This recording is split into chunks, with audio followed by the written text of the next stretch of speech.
রব্বুল আলামিন কুদরতি জবানে পাকে ঘোষণা করবেন, বিসমিল্লাহির রহমানির রহিম, ইন্নাস সালাতা তানহা, আমার আল্লাহ বলছেন নিশ্চয় নিশ্চয় নামাজে বাঁচাবে, আনিল ফাহশাই ওয়াল মুনকার, যারা নামাজ পড়বে, যারা নামাজি হবে, এই নামাজি বান্দাদেরকে তাদের আদায়কৃত নামাজে সমস্ত প্রকারের অশ্লীল এবং খারাপ কাজ থেকে বাঁচাবে।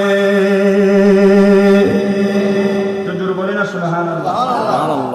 কিসে বাঁচাবে? আমাদের দেশে অনেক ভাইয়েরা আছেন, আল্লাহ ছাড়া কেউ বাঁচানেওয়ালা মারনেওয়ালা ধারণা করলেও মুশরিক বলে আপনাকে ফতোয়া দিবে, ঠিক কি না? কিন্তু আল্লাহর কোরআনে পাক